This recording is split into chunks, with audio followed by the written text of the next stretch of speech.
My name's Terry Irwin and this is one of TCII's Best Business Practice videos. The topic is building accountability among your employees. Having accountable employees is one step away from having a business that runs itself. The benefits of accountability for a CEO are numerous and include reduced stress levels because you know you can count on people, more time to focus on strategically critical tasks or even leisure, maximum productivity from staff working at full performance levels, confident, engaged employees who, by choice, expand their potential to contribute to the enterprise, and trust and respect among team members. However, you can't just ask your workers to be accountable and expect it to happen. So how do you make it happen? Well, here are 7 tips for creating a culture of accountability in your company. Number 1, don't tell your staff what to do and how to do it. As a manager, you're a problem solver. Your default style is to take responsibility for your people and come up with solutions to your problems. But when you're coaching your staff to be more accountable, you need to overcome the knee-jerk tendency to give them answers or tell them what to do and how to do it. Secondly, give your staff clear goals and a lot of latitude on how to achieve them.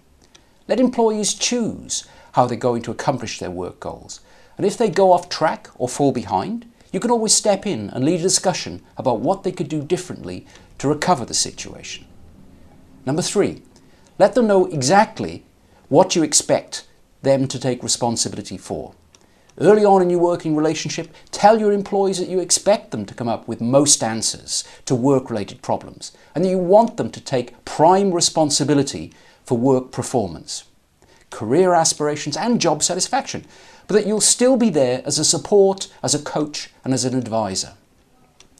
Number 4, ease off your direction as soon as they start to get it right. The amount of direction and support you give an employee around a particular task depends on, firstly, their motivation and self-confidence, and secondly, their competency to do it. Employees may well require your active involvement with new responsibilities, but as soon as they don't, then get out of the way. Number 5, resist solving their problems. Turn it back on them for a solution. When an employee brings you a question or a problem that they should be able to handle and you solve it, everyone feels good and we can all get on with our work, but are you building dependency rather than accountability? Instead, ask them for their ideas.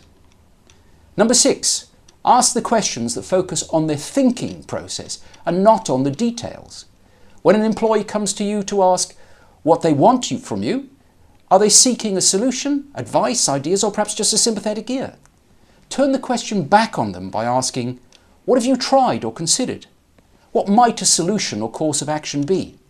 And where could you get the necessary information? And number 7, recognize and acknowledge when they take responsibility. It takes courage for employees to act with accountability. After all, they could fail. So whenever an employee does step up and take responsibility for solving a problem, improving performance or handling an issue, this is precisely the kind of behaviour you want to reinforce and encourage. So to summarise my 7 tips on accountability: don't tell your staff what to do and how to do it. Give them clear goals and let them work out how to achieve them. Let them know you expect them to take responsibility. Ease off your direction as soon as they start to get it right. Resist solving their problems. Let them find their own solutions. Ask questions that focus their thinking on process, not the details.